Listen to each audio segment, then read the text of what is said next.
Hello students, आप सभी का स्वागत है आपके अपने यूट्यूब चैनल एके क्लासेस पर। प्यारे बच्चों, इससे लास्ट वीडियो में हमने आपको क्लास 10th का अनसॉल्व्ड पेपर 2020 का सेट 1 के कुछ क्वेश्चन सॉल्व करा दिए थे। आई होप कि आपने उन वीडियो को देख लिया होगा। बच्चों, जब तक आपका मैथ का पेपर होगा, 11 तारीख का है यूपी में मैथ का पेपर, ठीक है, तो जब तक बहुत कुछ हम करा देंगे। बस आप सैंपल पेपर करिए मैथ में, इसके अलावा आप कुछ मत कीजिए और फॉर्मूले डेली याद कीजिए, ठीक है बच्चा। बाकी अपने चैप्टर को बाकी अदर सब्जेक्ट को आप पढ़ते रहिए। मैथ में आपको कुछ नहीं करना है, सिर्फ ये सैंपल पेपर के क्वेश्चंस आप रिवाइज करते रहिए जो मैंने करा दिए और आगे कराऊंगा भी, और फॉर्मूले याद करते रहिए। रियली आपका पेपर बहुत अच्छा होगा। जो भी मैं क्वेश्चन करा रहा हूँ, बस किसी भी कीमत पर आपको वो क्वेश्चन आने चाहिए, ठीक है। उसके बाद आप खुद महसूस करेंगे कि हाँ, वास्तव में हमारा पेपर बहुत अच्छा हुआ है, ठीक है बच्चा। तो चलिए टाइम को जाहिर ना करते हुए आगे क्वेश्चन को स्टार्ट करते हैं। बस बच्चों यार, वीडियो को लाइक और शेयर भी कर दिया करो, आगे सभी फ्रेंड्स को बता दिया करो, ठीक है, क्योंकि ये बहुत इंपॉर्टेंट चीज़ चल रही है बच्चा। आप इसका महत्व तभी समझ पाओगे जब आप पेपर देंगे या फिर आप बैठे होंगे पेपर में, तब आपको लगेगा ये तो बिल्कुल वही पेपर छप गया जो सर ने कराए थे क्वेश्चंस, ठीक है। चलिए, तो हमने आपको इसमें जो क्वेश्चन करा दिए थे वो तीसरे का का तक करा दिए थे। आज आपका तीसरे का खा चलेगा, खंड तीसरे का खा प्रश्न, ठीक है। क्वेश्चन है तीसरे का खा का, तो हमने करा दिया था समांतर श्रेणी वाला। तो देखिए इसमें क्या सवाल है, क्या कह रहा है ये, संख्या दे रखी है, संख्या 0.666 को P/Q के रूप में प्रदर्शित करना है। यानी हमको संख्या क्या दे रखी है, संख्या दे रखी है 0.666 और डॉट डॉट डॉट, इसको बच्चा P/Q की रूप में लिखना है। तो बहुत सिंपल है, बहुत सिंपल है। चाहे आपको ऐसा सवाल आ जाए या कुछ और आ जाए, मैं तरीका बता रहा हूँ। सबसे पहले जो भी आपको ये संख्या दी है इसको आप मान लीजिए x के बराबर, ठीक है। तो इसको हम मान लेंगे माना x बराबर, और ये 0.666 और डॉट डॉट डॉट, इसको आप समीकरण नंबर 1 नाम दे दो, ठीक है। जो भी संख्या दी उसे x के बराबर मान लो। अब क्या करना है, अब आप ये देखिए इसमें कितने अंक बार बार रिपीट हो रहे हैं। तो सिर्फ एक अंक रिपीट हो रहा है 6, फिर दोबारा से फिर 6 आ गया, फिर से 6 आ गया। तो एक नंबर बार बार रिपीट हो रहा है। अगर एक नंबर रिपीट हो रहा है तो दोनों ओर इसमें 10 से गुणा कर दो।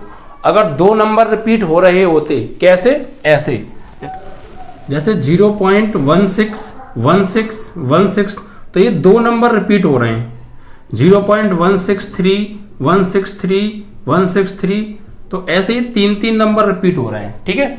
तो अगर यहाँ पे देखो एक नंबर रिपीट हो रहा है तो दोनों ओर 10 से गुणा। अगर सवाल ऐसा आ जाए कि दो नंबर रिपीट हो रहे हैं तो दोनों ओर 100 से गुणा। अगर 3 नंबर रिपीट हो रहे हैं तो 1000 से गुणा, इस तरीके से, ठीक है। 10 गुना करते जाते हैं। तो यहाँ पर हम क्या करेंगे, दोनों ओर 10 से गुणा करने पर, दोनों ओर 10 से गुणा कर दो, ठीक है। तो भाई करेंगे तो क्या होगा, देखो यहाँ पे हो जाएगा 10x और यहाँ 10 से गुणा करोगे आप तो 0.666, ठीक है, और डॉट डॉट डॉट, और गुणा करना है हमें कितने से, 10 से गुणा करना है। 10 से गुणा कर दो तो 10x बराबर, जब 10 से गुणा करेंगे तो ये पॉइंट एक अंक लेफ्ट में खिसक जाएगा, राइट में। तो 0 पॉइंट ये आ जाएगा 6.66 और डॉट डॉट डॉट, भाई 10 से गुणा करेंगे तो ये पॉइंट इधर आ जाएगा एक अंक, लेकिन ये डॉट डॉट डॉट लग रहा है तो हम जितने चाहें उतने 6 आगे और अपनी मर्जी से बढ़ा सकते हैं, ठीक है। तो 10x बराबर, तो 0 ये हो गया आपका 0.6 को हम 6 ले सकते हैं, 6 पॉइंट ये 6 है, और हम चाहें तो एक 6 और बढ़ा सकते हैं, क्योंकि डॉट डॉट का मतलब है इसमें बहुत सारे 6 हैं, तो हमने एक 6 बढ़ा लिया, कोई दिक्कत थोड़ी है, ठीक है। ऐसा क्यों किया अभी आपको मालूम पड़ जाएगा। तो 10x बराबर, इसको आप तोड़ लीजिए, इसको दो जगह तोड़ लो, पॉइंट वाली संख्या अलग, बिना पॉइंट वाली अलग। तो 6 प्लस 0.666 डॉट डॉट डॉट, इसको हम ऐसे लिख सकते हैं, ठीक है। अब देखिए हमने क्यों तोड़ा था, क्योंकि ये संख्या, ये वाला देखो, ये पार्ट देखो और ये पार्ट देखो, बिल्कुल सेम है। यहाँ 2 6 आ रहे थे, हमने तीसरा 6 इसलिए बनाया था क्योंकि यहाँ भी 3 6 हैं, ठीक है। तो अब देखिए ये दोनों चीज़ सेम है, तो समीकरण 1 से इसकी वैल्यू क्या है, x, तो ये और ये सेम है, तो इसकी जगह भी x लगा सकते हैं समीकरण 1 से, तो लगा दीजिए। तो 10x बराबर 6 प्लस इसकी जगह क्या लगा देंगे, x। इस x को लेफ्ट में बुला लो भाई, तो 10x माइनस एक्स बराबर 6, कितना बचा 9x बराबर 6, तो x बराबर 6/9, 3 दूनी 6, 3 तिया 9, तो x की जो वैल्यू आएगी तुम्हारी वो आएगी 2/3। और x क्या था, x थी ये संख्या, ये x है, इसको हमें p/q की फॉर्म में लिखना था, यानी इसको यानी x को, चूंकि ये x के बराबर तो माना है हमने, तो p/q की फॉर्म लिख दिया, कितना आ गया 2/3। तो यहाँ पे लिखेंगे अतः 0.666 डॉट बराबर 2/3, यही आपका आंसर है। ये p/q की फॉर्म में लिख दिया हमने, ठीक है। तो बस आपको ये देखना कितने अंक रिपीट हो रहे हैं उतनी और दोनों को 10 से गुणा कर दो, पॉइंट उतनी स्थान खिसक जाएगा, फिर इसको तोड़ दो, ऊपर से x का मान लगा दो, x लगा दो उसकी जगह वैल्यू, x को इधर बुला के घटा के x का मान निकाल लो, फाइनली जो भी आंसर आएगा x का वही आपका p/q की फॉर्म में होगा, ठीक है। तो ऐसे सवाल आते हैं बोर्ड एग्जाम में, बिल्कुल हार्ड नहीं आते, बशर्ते आपको आने चाहिए। तो जितने भी मैं क्वेश्चन करा रहा हूँ सैंपल पेपर के यही आएंगे, इसी टाइप के आएंगे, बस आप इनको ठोस कर लीजिए, ठीक है। चलिए, तो आपका ये क्वेश्चन कंप्लीट हो गया। अब आइए अगला, तीसरे का गा प्रश्न, ठीक है। ये सब 2-2 नंबर वाले प्रश्न आ रहे हैं, 2-2 नंबर में चल रहे हैं, ठीक है। इसमें क्या क्या देखिए, इसमें कह रहे हैं जो गा प्रश्न है, वृत्त के व्यास के सिरे दे रखें, वृत्त की त्रिज्या और केंद्र के निर्देशांक निकालो। यानी इस तरीके से क्या है, एक वृत्त है, ठीक है।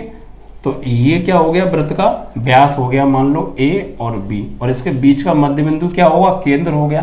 तो इन व्यास के सिरे दे रखे हैं हमें, कितने दे रखे हैं, व्यास के सिरे हैं -2, -7 और एक हैं 1, -11, ठीक है।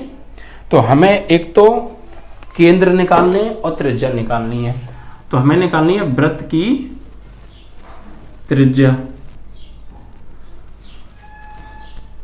r और एक केंद्र के निर्देशांक, केंद्र निकालना है O, ठीक है। तो कैसे निकालेंगे ध्यान से समझिएगा बस। सबसे पहले क्या करेंगे, ये और ये व्यास के सिरे हैं, और जो केंद्र होता है बच्चा, जो केंद्र होता है वो व्यास का मध्य बिंदु होता है, व्यास का मध्य बिंदु होता है। तो इस व्यास का जो मध्य बिंदु होगा वो केंद्र के निर्देशांक होंगे। तो हम यहाँ लिखेंगे वृत्त के केंद्र बराबर व्यास का मध्य बिंदु। तो व्यास का जो मध्य बिंदु होगा ना वही वृत्त के केंद्र होंगे। तो मध्य बिंदु के निर्देशांक का फॉर्मूला लगा दो, ठीक है। तो वृत्त के हमने ये मान लिए ये x है और ये y है, क्या x और y मान लिए हमने केंद्र, ठीक है। तो यहाँ पे लिखेंगे x बराबर x1 प्लस x2/2 और y बराबर y1 प्लस y2/2। हमने केंद्र के निर्देशांक मान लिए x, y, यानी x और y के मान निकाल लें। ये जो O है ये AB का मध्य बिंदु है, तो मध्य बिंदु के निर्देशांक निकाल ले रहे हैं, वही x, y के मान होंगे। तो x बराबर x1, इसको मान लो x1 y1 x2 y2, तो लगाओ फॉर्मूला x1 प्लस x2, तो x1 की वैल्यू -2 और प्लस x2 की वैल्यू 1/2, तो x बराबर आ जाएगा -1/2, y बराबर y1 -7 प्लस y2 -11/2, तो y बराबर कितना हो गया, -18/2, 9 बार कट गया, तो y बराबर आ गया -9। तो x और y के मान आ गए -1/2 और -9। तो यहाँ लिखेंगे वृत्त के केंद्र क्या हो गए, -1/2, -9, ठीक है। अब निकालनी है त्रिज्या। तो केंद्र और व्यास के एक बिंदु के जो बीच की दूरी होती है यही तो होगी त्रिज्या। तो यहाँ लिखेंगे वृत्त की त्रिज्या, ये क्या है OA बराबर क्या होगा, अंडरवुड में x1 माइनस x2 का whole square plus y1 minus y2 का होल स्क्वायर। भाई O से लेके A तक की दूरी ही तो त्रिज्या होगी, तो हम दूरी निकाल रहे हैं, हमें O के भी बिंदु पता है और A के भी बिंदु पता है। एक तरीका तो ये है, एक तरीका आप ये भी निकाल सकते हो कि आप व्यास निकाल लो, व्यास की लंबाई कितनी है AB, ये निकाल लो, इसका आधा कर देंगे त्रिज्या आ जाएगी, क्योंकि व्यास की आधी तो होती है त्रिज्या, ठीक है। तो ऐसा कर लो, चाहे व्यास निकाल लो। तो यहाँ पर लिखेंगे व्यास ए हमें दे रखा है -2, -7 और बी दे रखा है 1, -11। तो व्यास ए बी बराबर कैसे निकालेंगे, ये x1 y1 x2 y2, ठीक है। तो x1 माइनस x2 का whole square plus y1 minus y2 का होल स्क्वायर, ये दो बिंदुओं के बीच की दूरी का फॉर्मूला है। तो ये x1 की वैल्यू लगा दो इसमें -2 और x2 की वैल्यू 1 का होल स्क्वायर, y1 की वैल्यू -7, y2 की वैल्यू -11 का होल स्क्वायर, ठीक है। तो सॉल्व करेंगे, 2 और 1 3 का स्क्वायर 9, 11 और 7 18 का स्क्वायर 324। तो अंडर रूट में 324 और 9 कितना होता है, 17 का 289, 18 का 324 ही हो गया। 324 और 9 जोड़ो, 9 अच्छा 13, 2 और 1 3 और ये 3 है ही आपका, ठीक है। 9 अच्छा 13 हो गया और 2 और 1 हासिल 3 और 1 333 आ गया अंडर रूट में। अब आपको निकालनी है त्रिज्या, तो इसका आधा कर दो, ठीक है। हमने सही तो किया है ना, मुझे ऐसा लग रहा है ये वैल्यू अजीब सी क्यों आ रही है, चक्कर लेते हैं एक बार। x1 माइनस x2, तो 2 और 1 3 का स्क्वायर 9 होगा, 7 ओहो गलती हो गई, देखो y1 माइनस y2, तो y1 माइनस y2 की वैल्यू भी माइनस की है और एक फॉर्मूले में माइनस, तो ये प्लस होगा बच्चा। तो 11 से गया 7, तो ये आएगा आपका 4 आएगा, यहाँ पे 4 बचेगा और 4 का स्क्वायर 16 और 16 9 25, तो 5 आ जाएगा व्यास की लंबाई, ठीक है। कितनी आ गई, व्यास आ गया 5, तो व्यास बराबर 5, तो त्रिज्या क्या होगी, व्यास की आधी, व्यास बटे 2, तो 5/2 यानी 2.5, ये आ गई आपकी त्रिज्या, ठीक है। इस तरीके से तो हमने क्या किया, पहले ए बी व्यास के मध्य बिंदु निकाले, वो क्या होगा केंद्र के निर्देशांक, फिर ए बी व्यास की लंबाई निकाल ली, उसका आधा कर दिया, वो होगी त्रिज्या। यही पूछा था, केंद्र के निर्देशांक और त्रिज्या बताओ, ठीक है। तो ये फॉर्मूले याद होनी चाहिए आपको, मध्य बिंदु के निर्देशांक x1 plus x2/2, y1 plus y2/2 और दो बिंदुओं के बीच की दूरी का फॉर्मूला, अंडर रूट में x1 माइनस x2 का whole square, y1 minus y2 का होल स्क्वायर। चलिए, तो ये यहाँ पे कंप्लीट। अब आएगा आपका नेक्स्ट घा प्रश्न, तीसरे का घा प्रश्न है बच्चों। ये कह रहे हैं 10 सेंटीमीटर त्रिज्या वाले वृत्त की एक जीवा AB वृत्त के केंद्र पर 90 डिग्री का कोण बनाती है, लघु वृत्तखंड का क्षेत्रफल बताओ। यानी इस तरीके से एक वृत्त है, ठीक है, और ये बोल रहे हैं 10 सेंटीमीटर त्रिज्या वाले वृत्त की एक जीवा है, ठीक है, और इसकी त्रिज्या कितनी है, 10 है। कौन कह रहा है, प्रश्न कह रहा है कि 10 सेंटीमीटर त्रिज्या वाले वृत्त की एक जीवा AB है, तो AB इसको नाम दे दिया। वृत्त के केंद्र पर 90 डिग्री का कोण बना रही है, ये जो जीवा है AB, ये वृत्त के केंद्र पर 90 डिग्री का कोण बना रही है, कितने का, 90 डिग्री का कोण बना रही है, ठीक है। ये केंद्र मान लो O है। तो अब ये बोल रहे हैं लघु वृत्तखंड का क्षेत्रफल बताओ, लघु वृत्तखंड। तो लघु वृत्तखंड कौन सा होगा इसमें, ये वाला होगा, ये इसका एरिया पूछा है, लघु वृत्तखंड का क्षेत्रफल। तो इसका फॉर्मूला याद होना चाहिए बस आपको। पहले जो जो चीजें दे रखी हैं वो लिख लो यहाँ पे, ठीक है। यहाँ लिखेंगे वृत्त की त्रिज्या, वृत्त की त्रिज्या हमें दी है, त्रिज्या R बराबर 10 सेंटीमीटर, ठीक है। और जीवा द्वारा केंद्र पर बनाया कोण थीटा हमें दे रखा है 90 डिग्री, ठीक है। क्या पूछा है, लघु वृत्तखंड का क्षेत्रफल। तो फॉर्मूला लिख लीजिए, यहाँ पे फॉर्मूला होता है लघु वृत्तखंड का क्षेत्रफल क्या होता है, θ/360 πr² माइनस r² sin θ/2। ये फॉर्मूला आपको याद होना चाहिए। ये लघु वृत्तखंड का क्षेत्रफल है, क्या, θ/360 πr² माइनस r² sin θ/2। ये फॉर्मूला होता है इस जगह का क्षेत्रफल निकालने के लिए। तो फॉर्मूला लगा दो सीधे सीधे, थीटा की वैल्यू कितनी है, 90 डिग्री बटे 360 इंटू पाई की वैल्यू लगा दो 22/7, आर की वैल्यू कितनी दे रखी है, 10, स्क्वायर हो रहा है तो 10 का स्क्वायर कर दो, माइनस यहाँ भी आर की जगह 10 स्क्वायर हो रहा है, स्क्वायर कर दो, साइन थीटा, थीटा कितना है 90 डिग्री बटे 2। अब इसे सॉल्व कर लो बस। 90 से काटेंगे 360 को 4 बार कटेगा, 90 1 90, 90 चौका 360, ठीक है। और 4 से काटो 22 को तो कटेगा नहीं, तो 2 से काट लो, 2 दूनी 4, 2 से 22 कट जाएगा 11 बार, ठीक है। अब जो बचा वो लिख लेते हैं पहले। तो ऊपर बचा 11 और 10 का स्क्वायर, 11 गुणा 10 का स्क्वायर 100, और नीचे कितना बच रहा 2 और 7, 2 गुणा 7 माइनस यहाँ 10 का स्क्वायर 100, साइन 90 की वैल्यू होती है 1 बटे 2। 2 से इसे काट दो कितनी बार, 50 बार, 2 से इसे काट दो 50 बार, ठीक है। बचा क्या, बचा जो लिख लो। 11 का गुणा करेंगे 50 में, 11 पंजे 55 और 0 550 बटे 7, और माइनस यहाँ बचा 50। आप चाहो या एलसीएम ले सकते हो या पहले भाग दे लो, कोई बात नहीं। तो एलसीएम लेंगे आएगा 7, तो इधर तो 550 रहेगा, और 7 का गुणा करेंगे 5 में, 7 पंजे 35, 350। तो 550 से 350 कितना बचा, ये बचा आपका 200 बटे 7 से भाग दे दो। 7 दूनी 14, कितना बचा 6 बचा, 60 हो गया, 7 अट्ठे 56, कितना बचा 4 बचा, तो 4 बटे 7, 28 सही 4 बटे 7, या पॉइंटों में भाग दे दीजिएगा। इतना सेंटीमीटर स्क्वायर आ गया आपका, ठीक है, इस तरीके से।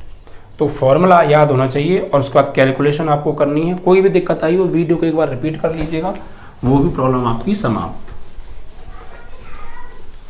ठीक है। चलिए नेक्स्ट की ओर बढ़ते हैं। ये तीसरा खंड आपका समाप्त हो गया। 2-2 नंबर के इसमें 1 2 3 4 प्रश्न थे, 8 नंबर के सवाल हो गए ये वाले आपके, ठीक है। अब आएगा खंड 4। खंड 4 का प्रश्न है, देखिए क्या कहा है इसमें। इसमें कह रहे हैं यूक्लिड एल्गोरिथम का प्रयोग करके 426 और 576 का मासा निकालना है। बहुत ज़्यादा पूछा जाता है ये सवाल। हमें संख्या क्या दे रखी है, हमें संख्या दे रखी है 426 व 576, और इसका क्या निकालना है HCF, और यूक्लिड विभाजन एल्गोरिथम की सहायता से निकालना है। तो जब भी आपको यूक्लिड विभाजन एल्गोरिथम की सहायता से HCF निकालना हो, तो सबसे पहले आप क्या कीजिए, ट्री मेथड, यहाँ पे वो भाग विधि से निकालिए इसका HCF। सबसे बड़ी संख्या को लिखो सबसे अंदर, और छोटी संख्या को लिखो यहाँ पे, ठीक है। पहले चैप्टर का सवाल है, पहली एक्सरसाइज का बताया है मैंने आपको। इसको क्या कीजिए, इससे इसमें भाग दीजिए।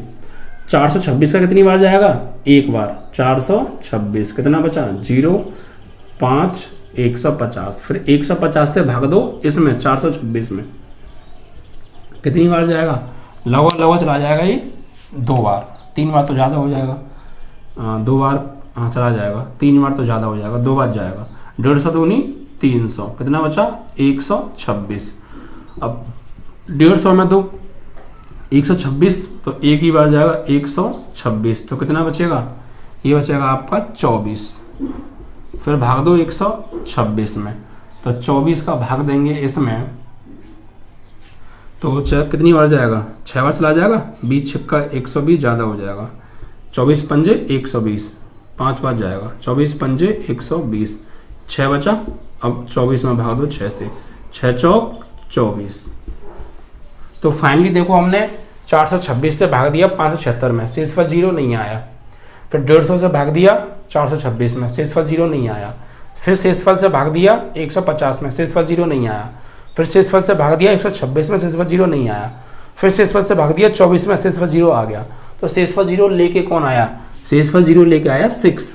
तो HCF हो गया आपका 6, आंसर यही है। लेकिन आपको ऐसे करके नहीं दिखाना, उसने कहा था यूक्लिड विभाजन एल्गोरिथम से। तो अब ये हमने इसलिए किया क्योंकि हम यूक्लिड विभाजन एल्गोरिथम से जब सवाल करेंगे तो यहाँ से देख देख के वैल्यू वहाँ लिखेंगे, लैंग्वेज लिखनी पड़ती है, ठीक है। देखिए क्या क्या लिखेंगे हम यहाँ पे, यहाँ लिखेंगे यूक्लिड विभाजन एल्गोरिथम से सबसे बड़ी संख्या क्या है 576 को लिख सकते हैं। क्या लिखेंगे 576 को लिखेंगे भाई। फॉर्मूला क्या होता है, A बराबर BQ प्लस R। ये A है, ये B है, ये Q है, ये R है। तो A बराबर यानी 576 बराबर बी क्यू, बी क्या है इसमें ये और ये, तो 426 और इनटू क्यू क्या है 1 और प्लस आर, आर क्या है 150। तो यहाँ पर जब तक शेषफल 0 ना आ जाए तब तक ये लिखते रहते हैं, ठीक है।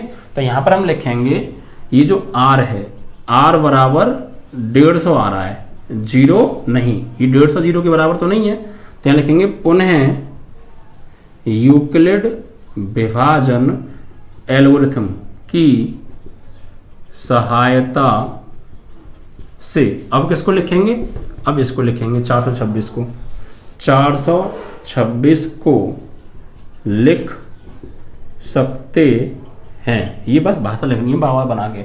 अब 426 को क्या लिखेंगे, ये ए हो गया, ये बी हो गया, ये क्यू हो गया, ये आर हो गया। तो ए बराबर यानी 426 बराबर बी क्यू यानी कि 150 इंटू 2 और प्लस आर, आर कितना है 126, लेकिन 126 जो शेषफल है ये फिर से 0 नहीं है, तो फिर से इसको ऐसे लिखेंगे, आर बराबर आ रहा है 126 डज नॉट इक्वल टू 0, ये 0 नहीं है, तो यहाँ लिखेंगे अतः पुनः यूक्लिड विभाजन एल्गोरिथम से, किसको लिखेंगे अब 150 को, ये ए हो गया, ये बी हो गया, ये क्यू हो गया, ये आर हो गया। ये तो सिर्फ देख देख के यहाँ से हम वैल्यू लिख रहे हैं इसीलिए किया था ये, ठीक है। तो 150 बराबर ए बराबर बी क्यू यानी 126 गुणा ए 1 और प्लस आर, आर कितना है 24, यहाँ पे आर की वैल्यू क्या आ रही है 24 आ रही है, तो यहाँ पे क्या लिखेंगे आर बराबर 24 डज नॉट इक्वल टू 0। पुनः जब तक लिखते ही जाओ यूक्लिड विभाजन एल्गोरिथम से, अब किसको लिखेंगे, अब 126 को लिखेंगे, तो ये ए हो गया, ये बी हो गया, ये क्यू हो गया, ये आर हो गया। तो 126 बराबर ए बराबर बी क्यू, बी और क्यू और प्लस आर 6, ठीक है। तो फिर से शेषफल 0 नहीं है, तो फिर लिखेंगे आर बराबर 6 डज नॉट इक्वल टू 0, तो लिखेंगे पुनः यूक्लिड विभाजन एल्गोरिथम से, अब किसको लिखेंगे 24 को, तो 24 ए बराबर बी 6 क्यू 4 और प्लस आर कितना हो गया आपके 0। जब तक ये आर की वैल्यू, जब तक ये आर की वैल्यू क्या ना आ जाए 0 ना आ जाए तब तक ये लिखते रहो। तो अब यहाँ पे आर की वैल्यू 0 आ गई, क्या लिखेंगे अतः आर बराबर 0, तो 426 व 576 का मासापा बराबर कौन लेके आया 0 6, आंसर ऐसे लिखना होता है। तो ये चीज़ें देखो हर बार वही लाइन है, हर बार वही लाइन है हिंदी की, कुछ नई लाइन तो है नहीं, बना बना कर इसमें देख देख के लिखना है। भाग विधि से आप एससीएफ निकाल लो पहले, फिर वहाँ से देख देख के वैल्यू लिखते जाओ, ये है आपके आंसर, ठीक है। तो ये भी 2 नंबर का सवाल था, ठीक है। इस तरीके से करना, इसके नंबर मिलेंगे, ऐसे ही मत करके आना, इससे नंबर नहीं मिलेगा। ये तो बचपन में करते थे 7वीं 8वीं क्लास में, अब आप 10वीं में हो ना।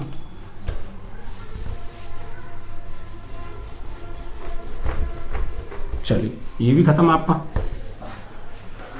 नेक्स्ट क्वेश्चन की ओर बढ़ते हैं।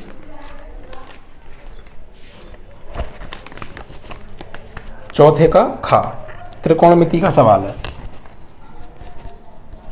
क्या दिया है देखो, cos 0 degree plus sine 30 degree plus sine 45 degree into में है, यहाँ नीचे लिख देता हूँ मैं, sine 90 degree cos 60 degree minus cos 45 degree बराबर 7/4 सिद्ध करना है। ये आंसर लेके आना 7/4। तो यहाँ से ले लो LHS, लेने पर LHS ले लीजिए आप। देखिए इनकी वैल्यू आपको सब पढ़ रखी है, बस वैल्यू लगानी है। कॉस 0 की वैल्यू क्या होती है, कॉस 0 की वैल्यू होती है 1 और प्लस साइन 30 की वैल्यू 1/2, साइन 45 की 1/√2 ब्रैकेट बंद, फिर गुणा दूसरा ब्रैकेट, साइन 90 की वैल्यू 1, कॉस 60 की वैल्यू, कॉस 60 की होती है 1/2 और कॉस 45 की 1/√2। अब इनको सॉल्व कर लो, इन दोनों को सॉल्व करो। तो एलसीएम ले लो भाई, एलसीएम क्या आएगा देखो, इसके नीचे 1 मान लो 2√2, ठीक है। तो 1 से कट गया, 1 से भाग जाएगा 2√2 में 2√2 बार, ठीक है। तो 2√2 बार का 1 में गुणा करेंगे तो 2√2 ही आएगा। फिर 2 से भाग देंगे तो 2 कट जाएगा, √2 का 1 में √2, और √2 से √2 कट गया, 2 का 1 में 2, इतना आएगा। ऐसे इसे सॉल्व कर लो। एलसीएम क्या आएगा 2√2, 1 से 2√2 का 2√2 का 1 में 2√2, 2 से 2 कट गया, √2 का 1 में √2, √2 से √2 कट गया, 2 का 1 में 2। ठीक है, सॉल्व करो भैया अब इसको। 2√2 और 1√2 3√2 और प्लस 2 अपॉन 2√2। फिर यहाँ है 2√2 और 1√2 3√2 माइनस 2 अपॉन 2√2। अब देखिए क्या करेंगे, ऊपर देखिए, ऊपर का गुणा ऊपर, नीचे का नीचे। तो ऊपर आप देखिए ये a plus B, a minus B, एक बार जुड़ रहा है एक बार घट रहा है ना। तो बस वही फॉर्मूला लगा दो, a square minus B square. तो a स्क्वायर यानी कि 3√2 माइनस बी स्क्वायर यानी 2 का स्क्वायर बटे नीचे का गुणा नीचे, 2 दूनी 4, √2 2 हो गया भाई, 2 का 2 में और √2 का √2 में। तो ऊपर देखो 3√2 का स्क्वायर करेंगे कितना आएगा, 3 का स्क्वायर 9 और √2 का 2 माइनस 2 का स्क्वायर 4 बटे 4 दूनी 8, 9 दूनी 18 माइनस 4 बटे 8, कितना बचा 18 में से 4 जाएंगे तो ये बचेगा आपका 14 बटे 8, 2 से काटेंगे 7 बार, 2 से 4 बार, तो 7 बटे 4, यही आपकी RHS। ठीक है, तो कुछ नहीं किया, पहले इन सब की वैल्यू लगा दी, फिर एलसीएम ले लिया, फिर ऊपर a plus B, a minus B, a square minus B का फॉर्मूला बन गया, नीचे का नीचे गुणा हो गया, फिर सॉल्व किया है बस। अब आपको रूट किसी भी संख्या का स्क्वायर करते हैं तो रूट हट जाता है, ये बात पता है नहीं। चलिए ये भी क्वेश्चन कंप्लीट हो गया आपका, आगे बढ़ते हैं।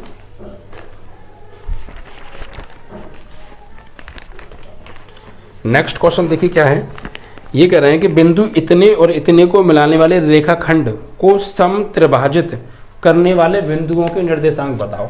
यानी 2 बिंदु हैं, ठीक है, 2 बिंदु हैं यहाँ पे, मान लीजिए एक बिंदु ये है और एक बिंदु ये है, इसके निर्देशांक हमें दे रखे हैं 3, -3 और ये वाले दे रखे हैं 9, 9 और इसको मिलाने वाला एक रेखाखंड है, तो मिला दिया हमने।